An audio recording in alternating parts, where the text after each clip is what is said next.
Hi guys, welcome back to another video and welcome to another tutorial. Today is going to be all about shooting. Shooting with power and accuracy is the most effective way to beat the goalkeeper. So I'm going to show you some tips today. Obviously you can always adapt your own style to it, but I'm going to show you some basic technique points that are going to improve your shooting technique dramatically. So let's get right into it. So just to clear up a big misconception that a lot of players have, some people think that you need to have big, strong, powerful legs in order to achieve power in a shot. And that's not the case whatsoever. 99.9% of the power comes through raw technique. We see this in all levels. There are skinnier guys that can achieve a lot more shot power than some guys who have big muscular legs. And that's because they've developed a technique that they can hit the ball cleanly and they're letting the ball do the work. It's not coming through the strength of the player, but the technique and the connection on the ball. So let's just clear that up. You don't need to have the biggest legs in the world. You just got to be out on the pitch developing your technique each and every day. And that's how you're going to achieve better shot power. So the first step in any shooting technique is the run-up.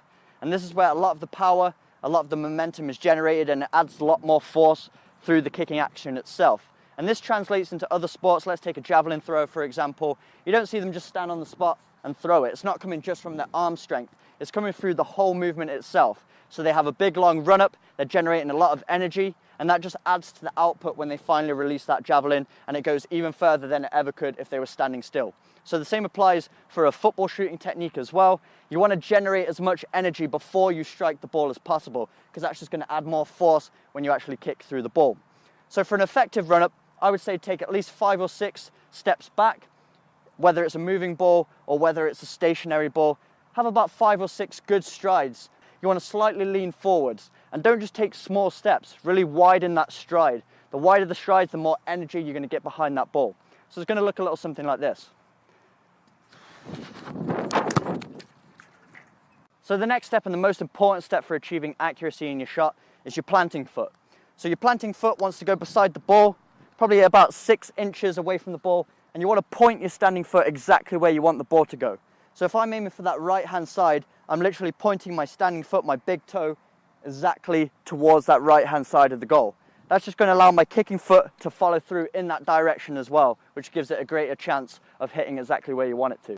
And also with the standing leg, have a slight bend, just a slight bend in the knee. That's going to increase your stability and help with balance, because you really need to be balanced when you're shooting. That's going to allow you to hit the exact spot on the ball you're trying to hit, and you'll see a lot more accuracy in your shot when you have a slight bend in the knee. So when you plant that foot, even just before you plant that foot, I always like to raise my arm as high as possible, because you're going on one leg, you want that arm out for balance.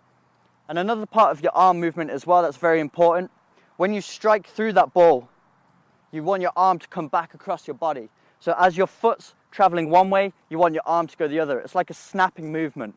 This is going to create even more power and even more energy through your shot. Now we're going to talk about the part of the ball we want to be hitting. And this is something I used to do when I was a lot younger. As you become more comfortable with the technique, you don't need to think about this. It becomes second nature. But when I was first starting out and I really wanted to achieve that accuracy in my shots, I really thought about it this way. So let's say I'm aiming for that right-hand side. A good way to find the part of the ball you want to be hitting is to draw sort of an imaginary line from where you want to hit the ball through the ball. So if I'm aiming for that right-hand side, I draw an imaginary line, comes through the ball. So I know I want to be hitting it around here. So you want to hit through the center of the ball. If you hit too low on the ball, it's just going to sky over the bar. If you hit too much on the right-hand side, it's just going to spin. You can hit just below the center to achieve a little bit of backspin. That's going to help the ball rise into the top corner. It's going to be very difficult for the goalkeeper to save. And if you find a ball that has a logo on it, if you want to help yourself by actually putting the logo where you want the ball to be hit, that's just going to help you when you're starting out. Obviously, when the ball's moving, you're not going to have that. But for you out there who are just starting to learn the shooting technique, I would really recommend this. This is something that really helped me when I first started out. So the next step is where on the foot you want to be striking the ball with. And I usually find that most players have the most success when they strike with this area right here. Some people call it the instep, others call it the sweet spot, because you get a sweet strike on the ball. Call it what you want, but you can feel with your hand, the front of the foot is a lot softer, and as you work your way up, the bones become a lot more dense.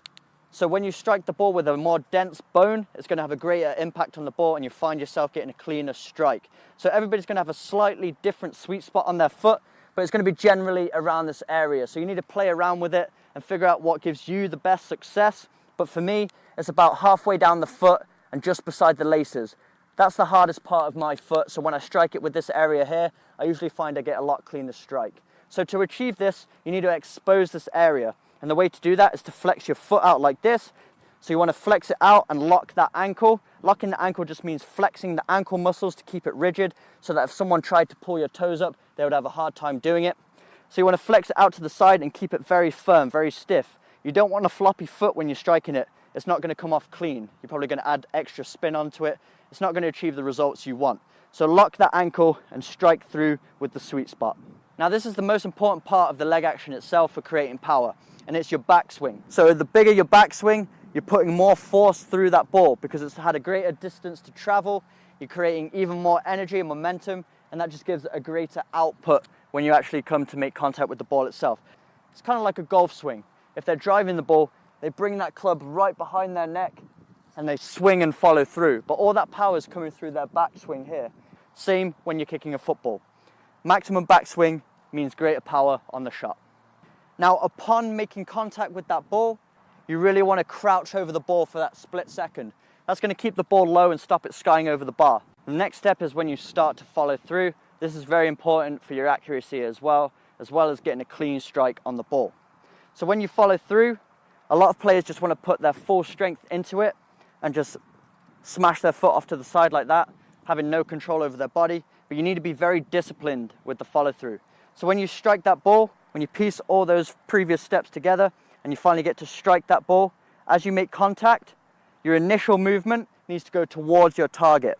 So you want to expose that part of the foot towards the target, and then your follow through begins to go towards that target initially. And then when the ball's left your foot, that's when you can bring your foot across the body. But that initial strike on the ball, your follow through really needs to go towards that target to improve your accuracy. And the final part of the technique is to come off of your standing foot as you follow through that ball. This is going to add even more energy through the movement, and you'll see even more power on your shot. As you follow through that ball, if you stay on your standing foot, you're restricting your follow through. You really want to have the freedom to give maximum follow through as well. So a good way to do that, to enhance your follow through, as you strike that ball, come off of your planted foot and land back on your shooting foot. You'll see this in itself creates a lot more power through your strike. So how do we know when we've hit a clean strike?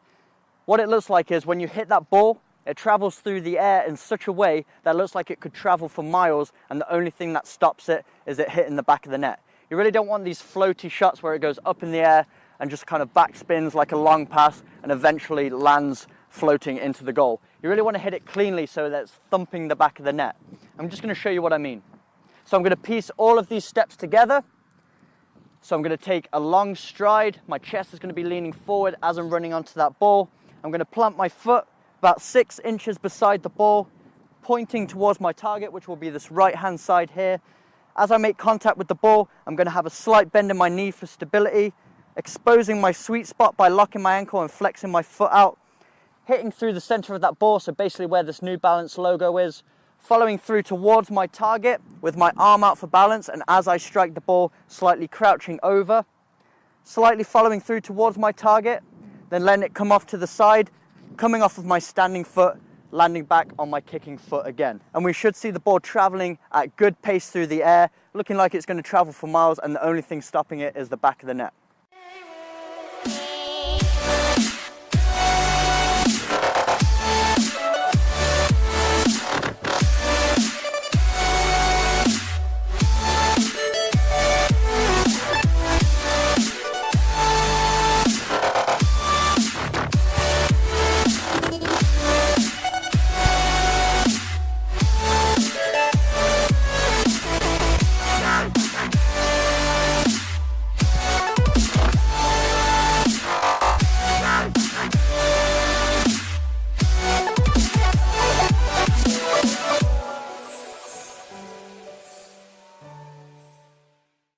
So that's the end of the tutorial. I really hope you enjoyed it, but more importantly, I hope you learned something new today. These are just the key steps, but you need to adapt your own style to it as well and find a shooting technique that works best for yourself. Remember, the most important point for successful shooting is going out there and repeating it each and every day until it becomes second nature. But that's the end of the video. If you enjoyed it, make sure you smash that like button, hit that subscribe button for weekly training videos, and I will see you guys in the next video.